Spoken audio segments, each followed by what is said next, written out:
chocolate beer instead. White chocolate stout. Very delicious.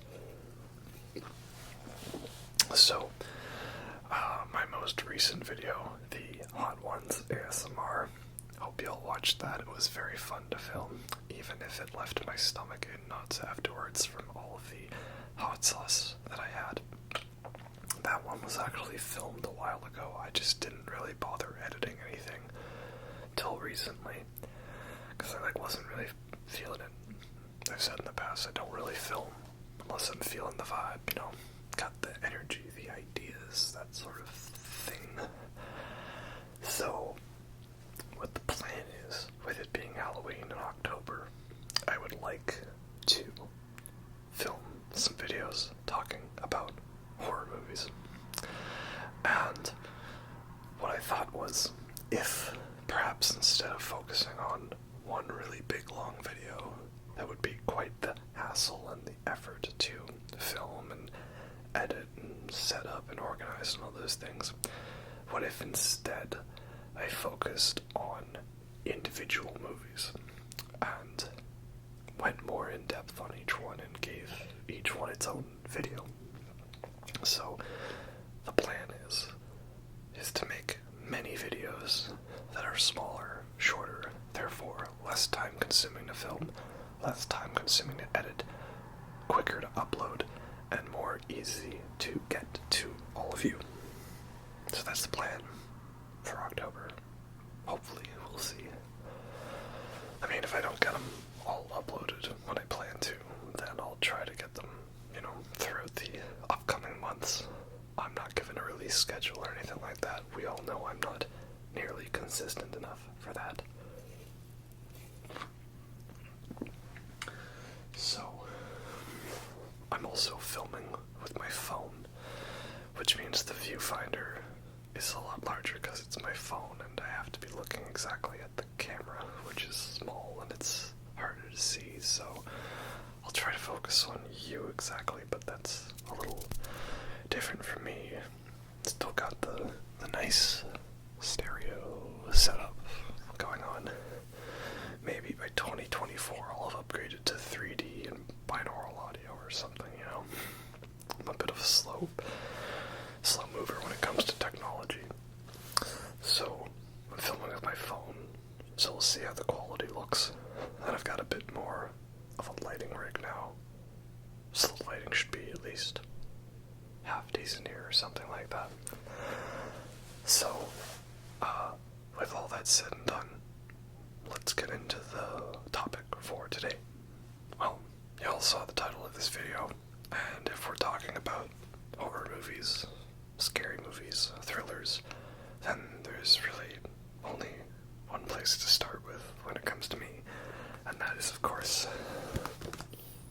Alien. It's a cliche thing to say I grew up with this, or I grew up with that, but with Alien, for me it is true.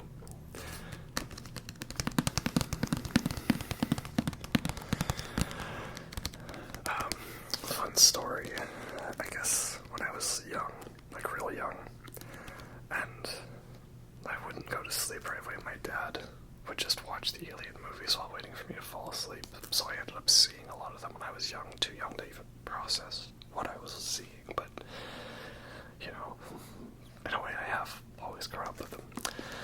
And my parents, we had the VHS box set back when Alien was only a trilogy, if you can believe that. So this was pre-97, right?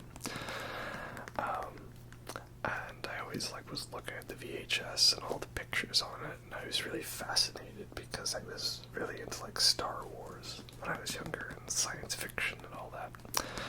I saw this and I thought, what kind of film is it? But they told me it's very violent and scary. I couldn't watch it till I was older, and so we finally watched it when I was 7, and it scared me quite a lot. So I put off watching the others until I was a little older. But I was still really invested in it, even if it was terrifying, because it was just really cool, and I liked the style to it, and it was interesting. So then this here is the box set from 2003, the Alien quadrilogy, as in that it has the 4 main Alien films: Alien, Aliens, Alien 3, and Alien Resurrection. Obviously, this was pre-Alien vs. Predator and Prometheus, Alien Covenant, and all that stuff. It's the primary Alien films at the time. So it's a 9-disc box set because it's got the 4 films, a bonus disc for each film, and then another bonus disc with like little tidbits here and there from all the films. So quite extensive. I love all the artwork for this. It's got quite the detailed pictures here. This, some bits from Alien 3 here, and some bits from the original Alien. Very lovely pictures, you know. There's a small little booklet with info, scene selections, character pictures, stuff like that. Yeah, so quite in-depth. Like, I don't know if I can safely fold this out here, because like you fold out some more pictures, some stuff from Resurrection, Aliens, and then each disc continues to fold out like this. Right? All pretty crazy. Right? Yeah. And it goes both ways. It's 9 discs. It's a very great set. A lot of fun info there. So, put that back together for now.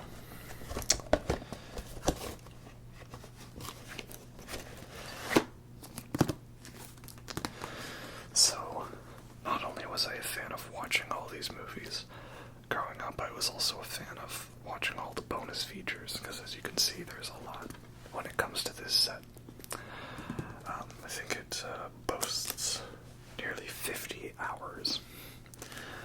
And because, like, what we would do is if we were ever going on, like, long trips or car rides or planes or anything like that, I'd have a portable DVD player, and I'd either be watching the movies or watching the bonus features, and so I just, like, came to obtain all this knowledge on it. So, let's start at the beginning. We're talking about Alien, directed by Ridley Scott, from 1979. Wow. 41 years ago. Something like that. It's crazy. So, I'd like to sort of flaunt my history knowledge when it comes to the making of this film, if you don't mind. I'm sure that you all love to hear random, boring facts about all this stuff, because that's what I do best. But first, I would like to flex that I have the Alien Covenant poster, t-shirt, you know, seemed appropriate. So, in 1974, John Carpenter, yes, that John Carpenter, the same one that would go on to do Halloween, The Thing, In the Mouth of Madness, all those other great films, and maybe some not great films, but that's beside the point. Anyway, that John Carpenter, great horror director, he made a film called Dark Star, and with this he was involved with another guy named Dan O'Bannon. Now, Dark Star originally started as a student film, little college production, something like that of sorts. And it became quickly apparent that the film was too big of scale to be just a college film. As Dan O'Bannon himself put it, it went from being the most expensive, impressive college film to the least expensive and least well-produced actual mainstream Hollywood film. And it was kind of a horror comedy. much of the humor was intentional, and like the alien in it, because it was like a sci-fi film, the alien was a beach ball, basically, with clever editing to make it look like it was something else. And so it didn't really do well. I think Dark Star has a bit of a cult classic reputation of sorts, but you know, it wasn't like a actually good film. It was a so bad it's good, or a, you know, casual enjoyment thing, right? So Dan O'Bannon, he wanted to get, like, he wanted that film done right.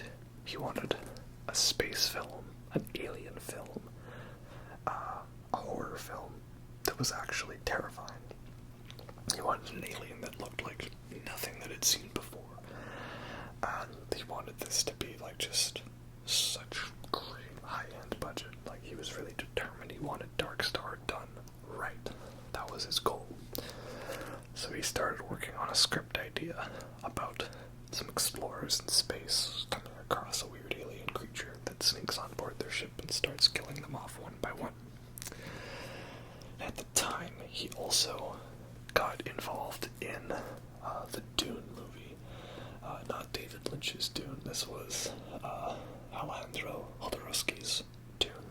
He famously failed at getting a film adaptation of Dune created. And there's a documentary about the making of it. I still have not seen it yet, but with Denis Villeneuve's Dune hopefully coming out soon, I would like to perhaps look more into the history of the Dune filming attempts. So, Jodorowsky's film didn't come through, but he had a lot of design choices ready to go, and a lot of creative processes ready to be made. Dan O'Bannon had been, like, you know, there on the set ready to go. And on the set, he met a Swiss surrealist artist by the name of H.R. Giger. Or Geiger. I've heard both pronunciations before. Sorry. I'm going to say H.R. Giger. That's usually the one that comes naturally to me in terms of when I think about it. So H.R. Giger. He, like I say, he did real surrealistic drawings and paintings. Like, he had done the cover of Emerson, Lake and Palmer's Brain Salad Surgery album, which, you know what, why don't I go get that for you so you can see. One moment. There you have it. Brain Salad Surgery by Emerson, Lake and Palmer from 1973, I believe. There you have it on the back, just brain salad surgery. This is the style of H.R. Giger. He has this kind of biomechanical look, but it's also kind of very sensualized, let's say. It's big lips, a skull, and this weird spinal thing here. I don't like the way the album opens. It's kind of opens like this. You can see on the inside there is this character of sorts, and then the vinyl slides out from in here. So this is a good album, by the way. Some nice prog rock music. I need to listen to ELP more. You know, this one boasts their big, long, epic Carnival 9. Really great song. But yeah, that's just one example of H.R. Giger's work. A couple other noticeable designs of H.R. Giger include the microphone stand for Jonathan Davis, singer of Korn. You know, that microphone stand he has, it's got that very distinct look. Well, H.R. Giger designed it, because again, it's the biomechanical thing. And there's this other metal band called, like, Triptychon or Triptychon or something like that. I've seen a couple of their albums around at the record store. They're an interesting band, I should check them out, but they've got art in that same style. So, Dan O'Bannon saw H.R. Giger's work and was thoroughly impressed by the design. And he was thinking, if you could get this guy to design like a movie monster, then you'd have something incredible, something never before seen the likes of on TV or film or anything like that. So that was one inspiration that came to with that. Getting a bit ahead of myself, but basically, O'Bannon brought one of Giger's designs. Either it was called like Necronom or Necronomicon 4, which was the main inspiration for the xenomorph alien creature. Showed them that and said, here, this is what we want the creature to look like. So he was brought on to design the alien and the derelict spacecraft and all different designs of that. So very, very impressive work. I believe that the spaceship designs, the Nostromo, the main spacecraft and alien, was designed by Ron Cobb, graphic design artist. Very nice style. He has a very retro future look to his work. Something that used to be very commonplace in film in the 70s and 80s, but not so much now. Now we're kind of pushing for sci-fi to have that very, like, slick, futuristic look, and everything's very, like, empty and hollow, but also massive and just pristine and monotone, and it still is an interesting style in and of itself, but it's definitely far removed from the original designs in Alien. So, O'Bannon had script ideas and he worked on them with a friend of his, Ronald Shusett. And he was the one who came up with the idea of the chest burster in the Alien. Because they were trying to think of an idea of how to get this alien on the ship. They didn't want to just sneak aboard because, okay, well, it sneaks on board the ship. Oh, how inventive, you know. What a great original idea. So, they wanted to figure out an interesting way to get the creature on the ship without just simply sneaking on. Then Ron Shusett, he had like a nightmare or a dream. He came to with the idea in the morning. He said, I got a great idea. The thing jumps on a guy, it screws him, and then later on, it comes bursting out of his stomach. And I was like, holy Jesus, that's terrifying. It's such a crazy, messed up idea. It's brilliant. I don't like it. You know. So that's how the chest burster then came to be. And then they decided to work in this idea of male sexual assault, because it was a common thing with, you know, to be like, have the female characters be like naked or showing their bodies, or the final girl cliche, or, you know, the females being the ones treated horribly in the film, right? Or it's a male survivor or something like that. It was kind of 50-50 at the time, whether it was a final girl or final guy. The final girl's kind of the more cliche now, but, you know, it just wasn't the main thing to be female heroes, you know, at the time. And so they wanted to kind of focus that more on the men getting screwed by the creature. And so that's why there's this very dark overtone of sexual assault in Alien, and like what it means to be, and stuff like that. Very, very grotesque things that it's like, it's on the surface, and if you think about it, then you kind of realize what it's all about. And yeah, not really relaxing to talk about, but again, we're talking horror movies, right? Scary stuff. That's what you're here for. That's what we're gonna do. Talk about horror. Spooky.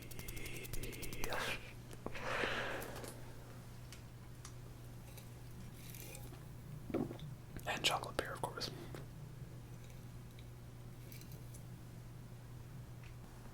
So, Ronald Shusett and Dan O'Bannon had the general idea for the script. They had the designs, the people in mind, and with that they presented their ideas. And the script's ideas were reworked by eventually what would become producers Gordon Carroll, Walter Hill, and David Geiler. And they he changed a couple ideas around, such as originally the crew was all male. They changed the crew, so it was some male, some female. They also wrote in the character of Ash, a robot spy meant to secretly collect the alien organism. Perhaps I should mention spoilers, but we're probably already about 20 minutes in, and if you haven't seen Alien already, like, come on, man, what are you doing with your life? So they changed a couple ideas, not necessarily to the approval of Dan O'Bannon, but he decided to accept those changes. He wasn't a fan of Ash because he didn't want this cliche of there's always the secret asshole or, the Russian spy who's there to screw everything over. But that idea stayed eventually. What's interesting was that at first 20th Century Fox, the studio that was given the Alien script, did not want to develop it. It sat on the desk for a while because they didn't necessarily think it was a good investment. And everything changed not when the Fire Nation attacked, everything changed in 1977 when a little sci-fi film called Star Wars came out. And then science fiction was the big thing. Everyone wanted it, right? Everyone was crazy about science fiction. And so, immediately 20th Century Fox wanted to get another sci-fi film in production. And the only script they had on the desk was Alien. And thus, it got greenlit based on that. So, we have a lot of factors to thank for the development of Alien, the failure of John Carpenter's Dark Star, the failure of Jodorowsky's Dune, the success of Star Wars, the thankfulness that there were no other sci-fi scripts on the 20th Century Fox desk at the time. A lot of factors like that. And thankfully, it led to what we've got right now. Ridley Scott was chosen as the director. It was only his second film at the time. He'd done a small period piece called The Duelists in 77, which I still have not seen, but I am interested.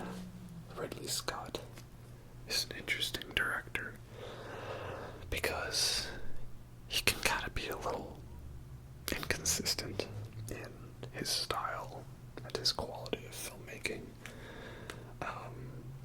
And you think about directors having like a trademark or a signature, but Ridley Scott, it's kind of hard to figure out what his style is exactly.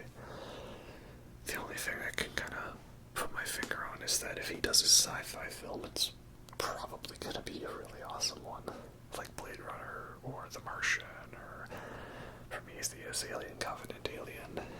Basically, Ridley Scott needs to exclusively make science fiction films at this point. Because if he does dramas, they can kind of go either way. And if he does a biblical epic like Exodus, God and Kings,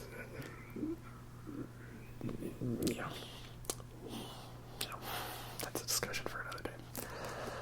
But Ridley Scott directed Alien, and he did a phenomenal job. His goal was to create a B-movie slasher movie in space. So, Texas Chainsaw Massacre, but with the production level and style and cinematography of 2001: A Space Odyssey.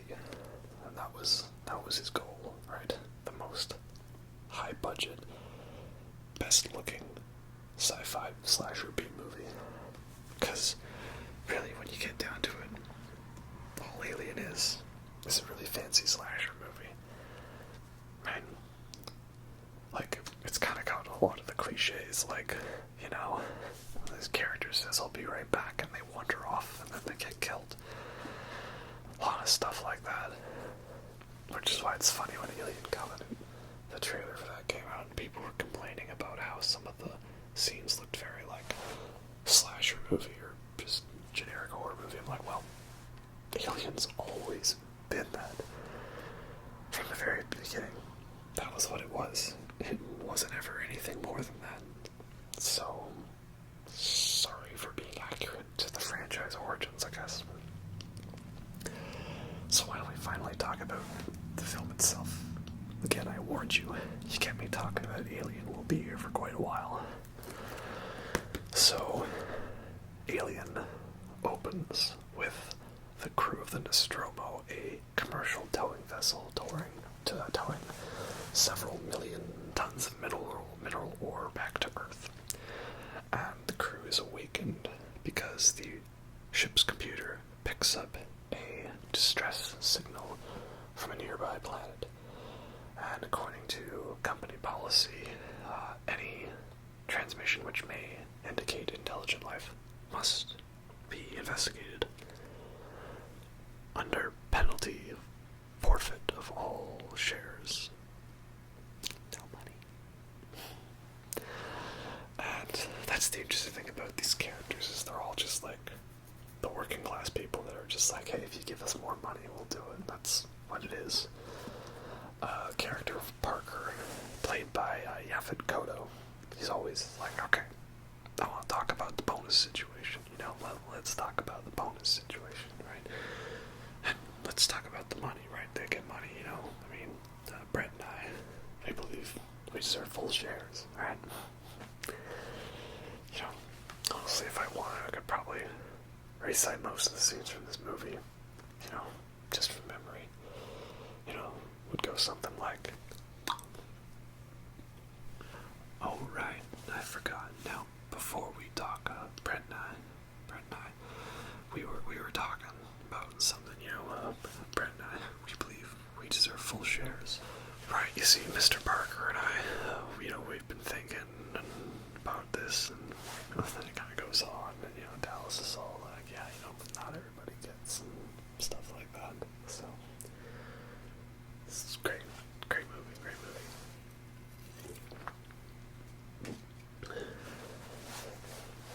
The beginning of the film is deliberately shot, very slowly paced, to draw out the suspense and the tension, to start getting you really invested in everything that's going on. Doesn't just jump right into it right away. We've got to build that tension up. It's a very slow burn. And for some people, the modern audiences, I think they might unfortunately find it to be too slow of a burn. There's been a lot of recent horror movies that are slow burners, like The Witch, Midsummer, The Lighthouse. What's another good slow burner that was out recently? The Nightingale's not really a horror movie, it's more of a thriller or just a all-out assault in your senses, but yeah, that's another slow one, right? And not everyone's into that. They kind of want the one where it starts and bam, jump scare right away, and that's not what Alien is. It's not that kind of a movie. There are actually jump scares in it, but most of them are actually pretty good. A couple of cheap ones here and there, we'll get to that. So, if you are the kind of person where you can't handle slow pacing and you kind of want to get a little more into it, might I recommend the director's cut of Alien. You see, in 2003, when the box set was coming out, the studio asked Ridley Scott if he wanted to do an extended edition of Alien. And at first he was reluctant because, as he put it, the cut that came out in 79 was the director's cut. It was the perfect version. And Ridley Scott still stands by it that if you're going to watch Alien, you should watch the theatrical, as that is what he intended to be shown, and that's how he wanted it. There was no studio interference. He got his final say on it. But he decided to add in some deleted scenes for the fans, just for them, because there was always rumors of the deleted bits in Aliens, like the never fully finished Airlock Sequence, which we'll get into a bit later. And so he added some extra scenes in there, but he also felt that by adding the extra scenes that now the film was too slow. It was too poorly paced. So he actually trimmed out a few little moments, and most of them are actually just taking the long shots in the film and like cutting them by a couple seconds here and there. I can only really think of two scenes, actual scenes, off the top of my head that were cut out of the theatrical for the director's cut. One is a scene where, after the alien has killed Brett and obviously burst out of Kane, Dallas is back at the mother computer asking for advice on how to potentially kill the creature. Great moment where he types into the computer, "What are my chances?" And the computer says, like, error, unable to calculate, right? That whole bit is cut out instead. It goes straight from the plan to go into the air vents right to Dallas going into the air vents. So it's a nice little bit. I do like it, but I can understand why if you had to cut a scene out to save yourself time that you'd cut that one. And then the other is a very quick moment where, after Dallas has died in the air vents, Parker is going to go get more fuel for the flamethrowers. And we see a shot of him walking into a room, being very careful because the alien's around, to get the fuel.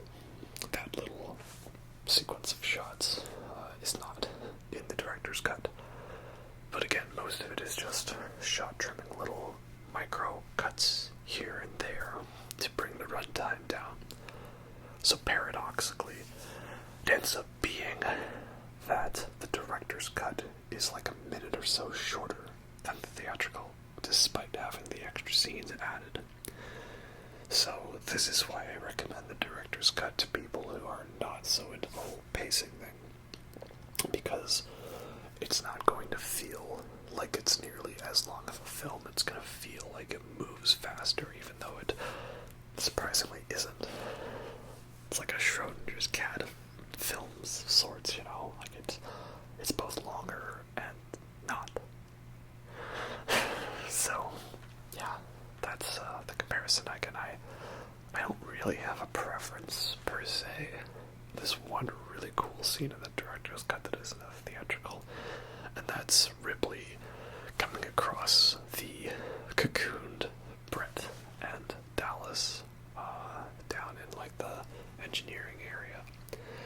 And this was really creepy because it was suggesting that the original life cycle of the alien was that it took a person, killed them, and they transformed into an egg. And then we find Dallas isn't actually dead. He's still being barely kept alive by the alien to eventually be the host for a facehugger from the egg that Brett is turning into. And this would have been the explanation behind where all those eggs in the derelict spacecraft came from. Because we see there's the space jockey in the chair, the pilot's seat, and he's got bones bent outward like he exploded from the inside. That was because, of course, he had a chest burster. And Lambert has a line, "What do you suppose happened to the rest of the crew?" And then the idea would have been that the rest of the crew was all eventually transformed into eggs to become more hosts. So that explanation changed over the years, of course, with more interpretations and things added in and prequels and all that stuff. But those are for another video, right? So thus we cut that scene in the director's cut out for the theatrical, because it did seem a little odd for Ripley to set the self-destruct. Okay, the ship's going to explode, but let me take a few minutes to sit here and chat with Dallas and then torch him with the flamethrower. So it made sense to cut it. Again, I'd say I don't really have a preference for either version. I'm sure some people have their reasons for it, and I would like to hear your reasons for it. But I am a big believer in that you should go with the director's preferred vision. And in this case, the preferred vision of the director was the theatrical cut. So, been talking about this film for a lot, right? And you ask, well, what does he like about it so much, right? Like, why do you hype this film up like it's the best thing ever? And it's, well, it's a lot of things, really. I mean, I like a film that has a good universe, and where I like the world. And Alien's got a really cool world. I love the design of everything and the style. Yeah, it's really well done. And I like the characters a lot, right? Everyone feels really well developed, and there's a lot to them. All of the actors bring something really good to the table here. I would say that, Alien and Aliens, it's kind of like the gold standard for horror, thriller, action movie casts. Like, it's kind of hard to think of a movie of that style of genre that's beat those films in terms of having the best characters overall. Like, so many films these days is they have large casts and too many characters that should have been consolidated, or they try to give them developments here and there, but most of it comes flat. They still come off like the stereotypes, like the comic relief and the scared one, and the brave one that, eventually dies or sacrifices themselves. So, I'd say, really, it's set the standard for what you have to try to top, but you never will. But you gotta at least try, right? You don't set out to make the second scariest movie of all time. You always gotta aim for making the scariest film of all time, of which Alien is definitely up there. And the effects in this film are so good. Like, pretty much everything in this film holds up so well. I'm not gonna act like every shot is perfect. There's a couple of things here and there. The bit where the Nostromo's landing on the alien planet, right? They're kind of meant to show that, like, it tumbles a bit when it lands, that the ground's uneven, and that causes, like, a couple explosions to happen. But, like, they couldn't really do anything like that with the large-scale miniatures, so it's just kind of like the landing gear, like, sort of sinks into the ground slowly with no hesitation, and then all of a sudden there's some sound and bam, explosion, boom, boom, boom. So that part's a little weak, I guess I can say. But other than that, yeah, it's just really, really solid. Everything about it's so well done and well shot and very suspenseful, right? Like, it's kind of crazy, like watch 5 minutes from the middle of the beginning of this movie, and it's just shots of empty corridors and people having coffee and chit-chatting and, talking about, oh, the food's good, but right now I'm thinking about something else. And then watch a little bit from the last 5 minutes, and it's like lights are flashing and we're all wandering around, and there's flamethrowers and explosions and aliens jumping around the corner, and there's cats hissing at you, and alarms going off, and there's smoke, and there's steam, and sirens, and just, it's such a good contrast. It's such a good build-up, and this film does it effortlessly. And it's something that many films should strive to achieve. So, yeah, I'm kind of all over the place with this video because, again, you could get me talking on so many different topics on this. Probably have to mention, of course, the video game Alien Isolation, which I did a small review of a long time ago in a galaxy far, far away. Nope, wrong franchise. But yeah, that's a great video game because it really captures that spirit of the original Alien and the used future look. And, the fear and intensity of being trapped with this creature in a space station. So, it's such a great game. I love it. I replayed it a bit recently, and yeah, I got killed a lot in that game. I still haven't fully mastered it. It's very difficult to do. But, yeah, love that one so much. It's such a great style. Here's a fun fact. So I've seen this film so many times that when the lead designer of Alien Isolation, Al Hope, I believe is his name. Is it?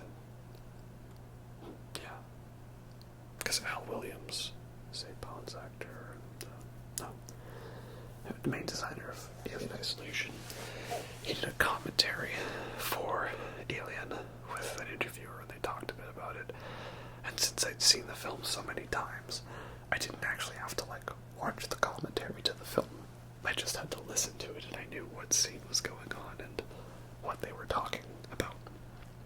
But he made a really good point that each character dies in some way related to their greatest character weakness. So we'll go through let's get to the numbers, right? Do a fancy exit. Kane is killed because he's a little too explorative, adventurous. He's the one that keeps pushing them onwards. We've gone this far, we must go on, right? Eventually gets caught by the facehugger, and then, chest bursted, right? The interesting thing is, he had a helmet on, and the facehugger just goes right through the helmet. So everyone complains, in Alien Covenant, why aren't they wearing helmets or anything? I'm like, well, they wore helmets in Alien, and that didn't help them at all, so was it really gonna matter, right?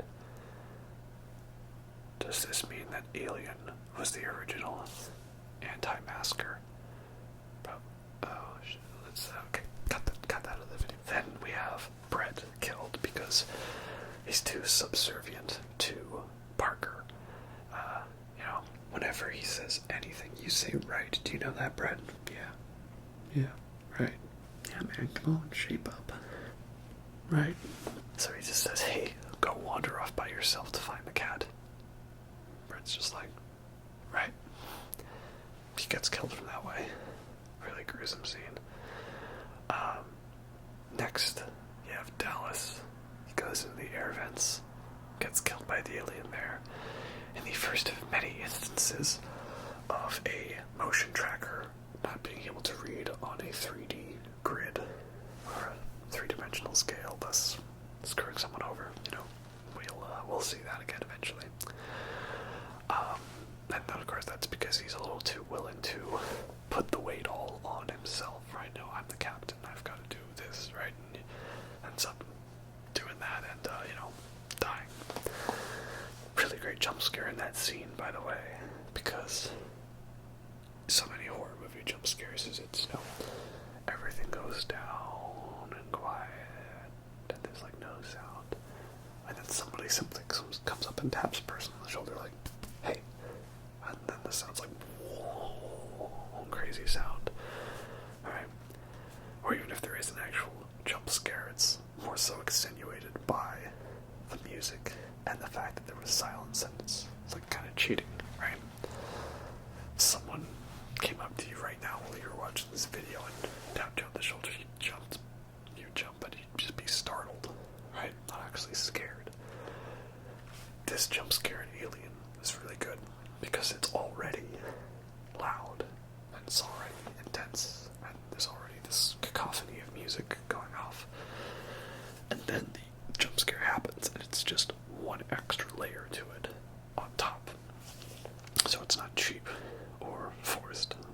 It's and it works. You jump, but that's because you were already on the edge of your seat, terrified, and you didn't know that a jump scare was coming. So that's a really good one. Then you have Ash. Well, he's a robot, so fuck him, right? Apparently, there was a moment in a movie theater where one of the ushers fainted when he saw the Ash android get its head beat off by the fire extinguisher. So that's pretty interesting.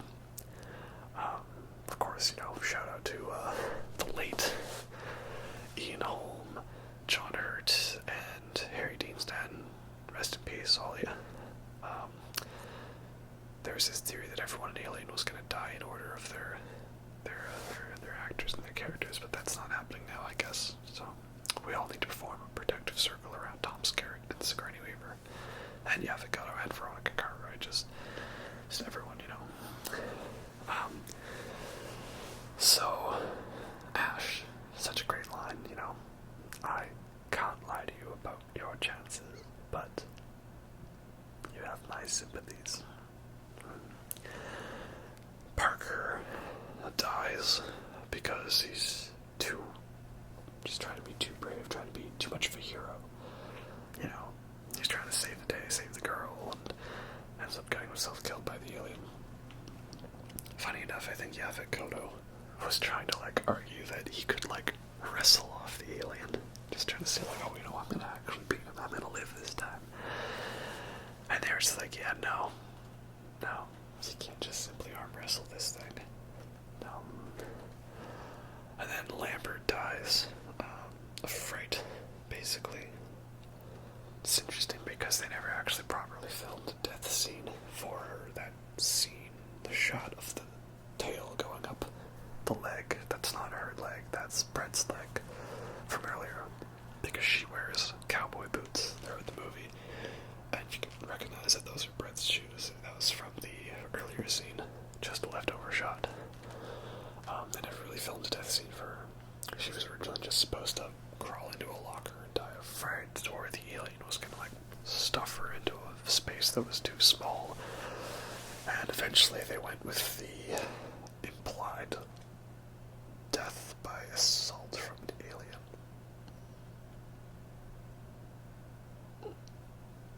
Moving on. And then Ripley lives. Hooray! So that's good. A couple things to talk about with the chestburster scene, of course, iconic moment. There's a lot of false rumors about that scene. One being that the crew, the cast, didn't know that it was going to burst out of his stomach, and that was all done in one take, and it's a little bit exaggerated.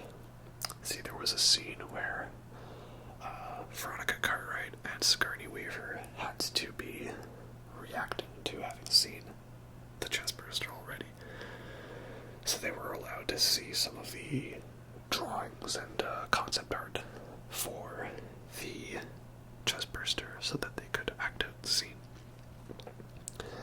And then I don't know how people could think that they didn't know it was going to burst out of his chest, because, like, they had to set up this whole complex rig with, like, John Hurt being underneath the table and then having a fake body on top of him, you know, with all the hydraulics and stuff added in there and all the fake blood. So now they knew that it was going to burst out of his chest. Obviously, they had to be there while it was all set up. But what they didn't know was how, like, intense, like, the blood splatter was going to be, and all the gnarly effects and all that stuff. So you don't see it in the movie. There's a quick shot, but it cuts. But Veronica Cartwright got, like, squirted right in the face with a whole bunch of fake blood, and then she just doubled over backwards and then fell over, cowboy boots all sticking up in the air. So you just see her getting sprayed in the face with blood. You don't see the after bit, but if you watch some of the behind the scenes stuff, you can see that. And then it wasn't all necessarily done in one take. They did multiple takes, but they had multiple cameras set up around the room to capture it all, and then it was very cleverly all edited together. And then they also had to do a couple multiple shots where the chestburster skirts away off the table, because sometimes the little clutter on the table, it, like, just went right in front of the camera, ruined the shot. So again, partially exaggerated, but the general concept of not knowing how intense it was going to be, that was the real kicker when it came to the shock of the cast making it genuine. So we get to the end where, you know, they're landed on the planet. The creatures come aboard. It's bursted out of Kane's chest. Ripley's the only survivor now, so she sets the ship for self-destruct. That's going to escape on the lifeboat with the Narcissus. So originally, Ripley was just supposed to get on the craft and escape, and the alien blew up the ship, and that's it. The end. So happy ending, hooray! But Scott felt it was too anticlimactic, so he negotiated for a fourth act with the alien having snuck on board the shuttle, thus showing how intelligent it actually is. So they agreed to do that ending. And that, of course, might be the movie that really popularized the final scare, the movie's over, yay, but not really. At least, I want to attribute it to Alien's success, because it's me,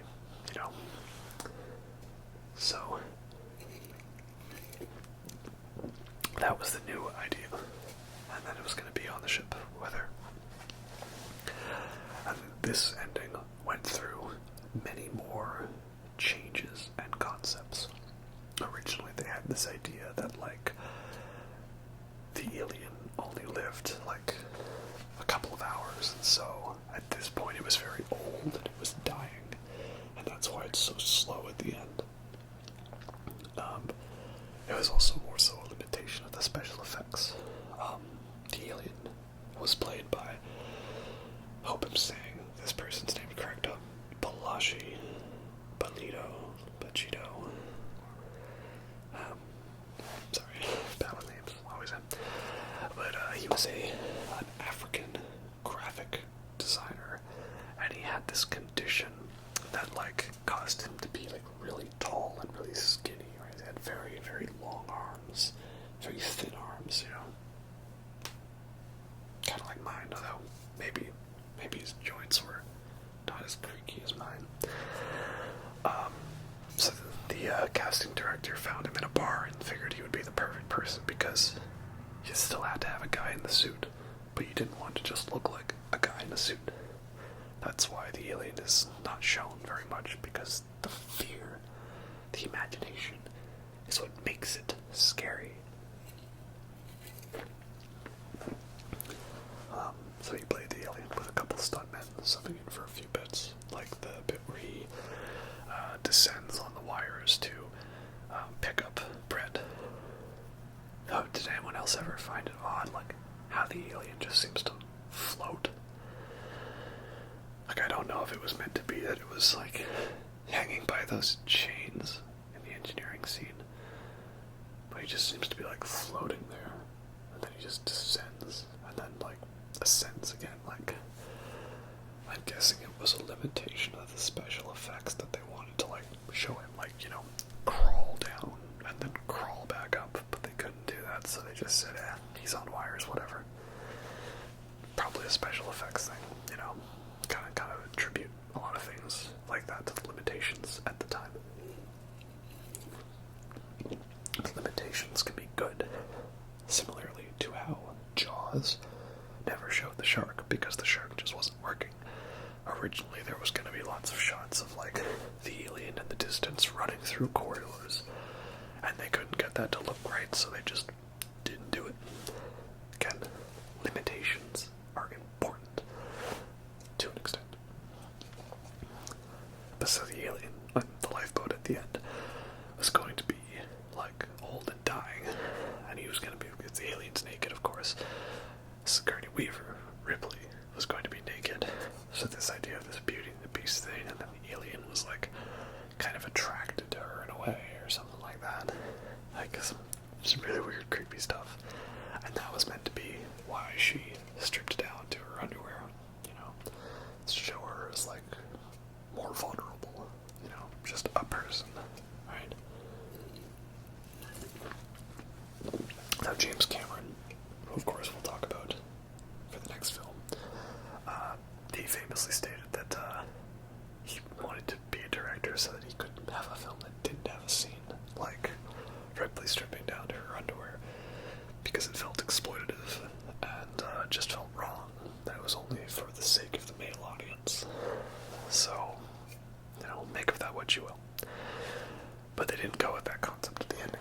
And then the idea was going to be that Ripley tries to blow the alien out the airlock, like Javik from Mass Effect. Make Javik proud, throw it out the airlock. And that ultimately fails, and the alien gets back in and bites her head off. What? Yeah, it was gonna bite her head off. And then location of Earth, and then it was either going to speak in Ripley's or Dallas's voice, and then start talking to Earth, and that was the end of the film.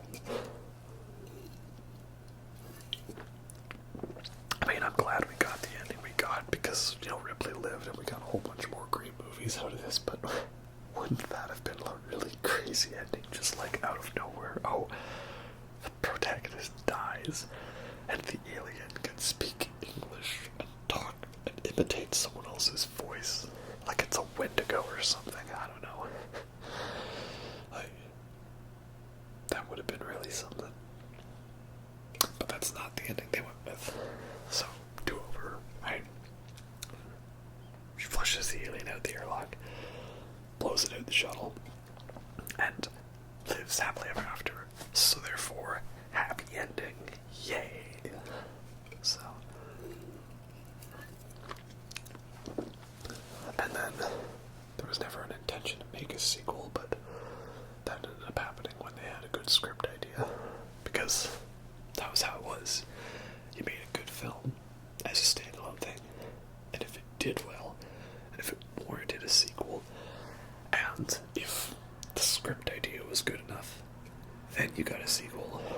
Not everything fishing to be the next Marvel franchise, you know, with phases and everything set up and timelines and events of films, you know.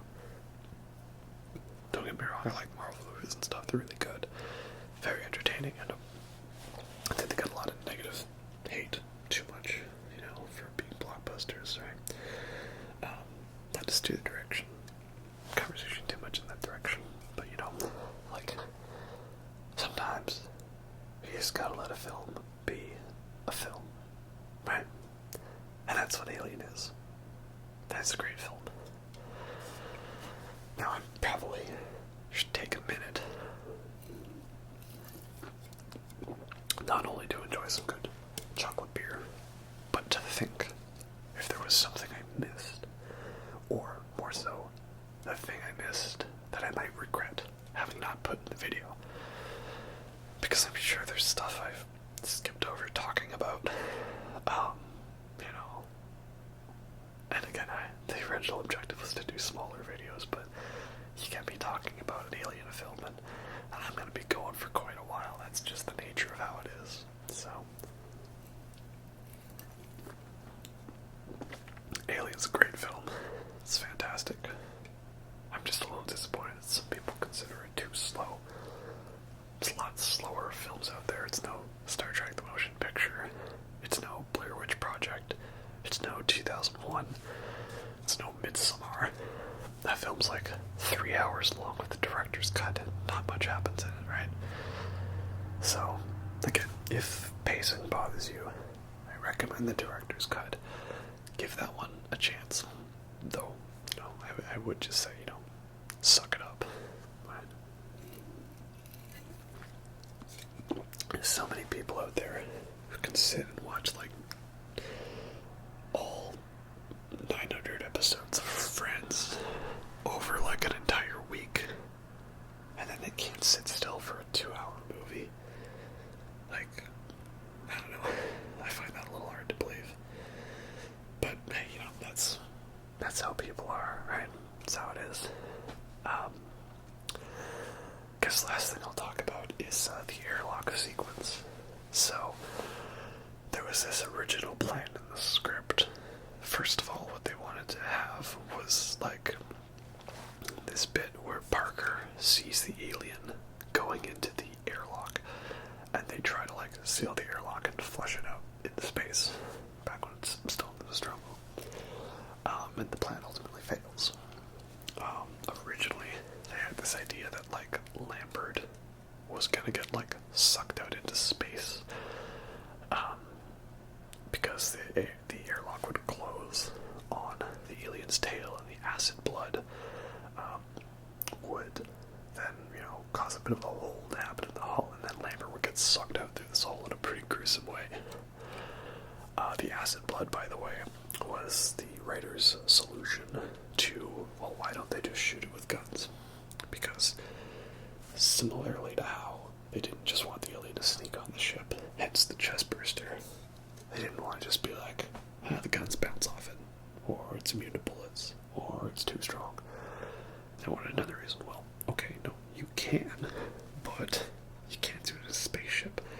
because the acid blood's gonna, destroy the entire hull and everything's gonna get flushed out into space and decompress.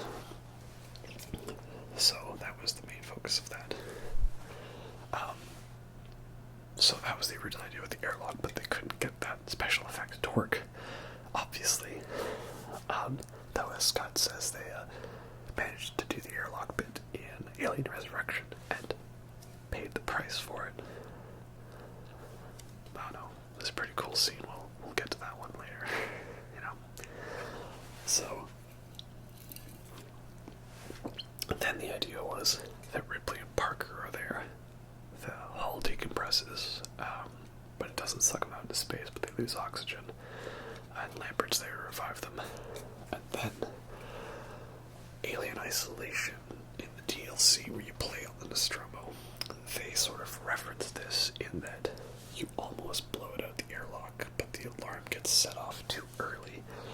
And it's meant to be that Ash set off the alarm so that the alien fled, because he has orders from the company to protect it. So that's how that is. So yeah, little tidbits, references like that, things. Pretty cool. Anyway, I could probably keep talking more so if I wanted to, but I should probably cut it off here. Alright, gonna need to film a lot of videos coming up, hopefully heaps of new videos, heaps of new ideas. Gonna try and keep it a little more nice and simple, so I can pump out the videos at a bit more of a frequent rate, so that it's easier to film, less of a hassle and effort to set up, and then, easier to upload and all that stuff. So I'm not committing to a number of reviews. I'm not committing to a date when the reviews are up. And I'm not committing to necessarily going through recommendations. I just have some horror movies I want to talk about and some spooky stuff. And, it's October, it's Halloween, right? Spooky time. Great time. So yeah, that's that. Hopefully you didn't watch this before seeing Alien. You psycho person,